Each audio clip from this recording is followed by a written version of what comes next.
Menteri Rangba Kejela Konrad Kesang Ma Hakasan Terik Naitung Ulalet Jungo Eki Jaka Bala Shakta Haka Jingshlei Jongka Plain Belt Jongka Garo Hills.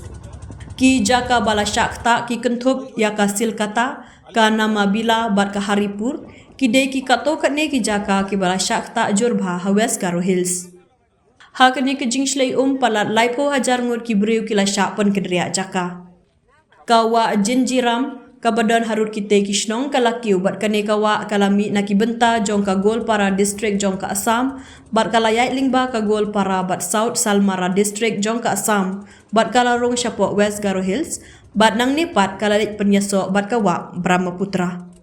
Konrad Uloong Bakadon Ka Jingshlei Ka Bajur Bhamenta Bat Ka Kalajan San Hadu Nriuput Palat Ya Ka Bajulong Bat kat kum ke jingkeng ke ba ulayo, haduk pembalai po hajar teli ki longyeng ki la syakta ha baruk ki jaka ha kate katan. Da ke ba penpau ba ke jinglong jingman ke long ke besniu ba, Menteri Rangba ula penpau ya ke jingsongu ya ke bor sencar distrik, ke bala shimkias dat ba bat kala ajing arab kelum bat jakari tngen syaki longyeng ki ba syakta. Kat kum ke jingong jong kam syam ladon kenu ke jingduk mensim haduk mentah. Barok kinong song lapan kenriak bat bu haki jakari kun suet bat ki jaka basngai bat ngin up bat pet kumno ki ek kinia bat hangno badan kano ka jat jingman ni jinglong jingman ka bangi lap ba uno ulak ban syakta ngi don haka jingpet ngor bat ngin penti kena baki beri shimet ki syapen kenriak nok kloy nadu nang ta bat lawan ra syaka jaka ka basngai ong konran. Kumta ngindang budien ya ka jinglong jingman Henry kumbang alaong kane kadega jingja basngausi haka maryang bat baro ki jingkrshan ki badan kam naka sorkar bat ka bor sensyar la Aisha ki long yeng ki bala syakta benrap yang UCM.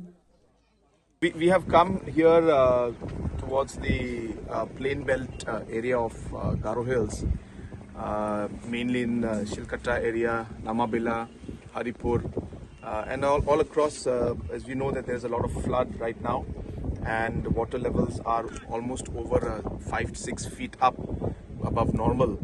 And as per the estimates that I have received, close to about 30,000 families have been affected in the whole belt out here. So we are right now in the Shilkata region. We have seen, as you can also see visually, that's quite a bad situation, and the administration has very quickly moved into action. I must appreciate that and mention it. And they have provided general relief to the citizens who are affected and the houses affected. They have also provided shelter and safety, and there has been no loss of life till now. So all the citizens have been evacuated and put into shelter homes in safe places. And we will wait and see how things go, and wherever there is any kind of danger or any kind of situation where we find that anybody could be affected, we are on alert, and we'll ensure that the individuals are shifted out quickly from there and brought into safety. So we'll continue to monitor the situation, but as I said, this is a natural calamity, and as I said, all the support required from the government and from the administration is being provided to the affected families.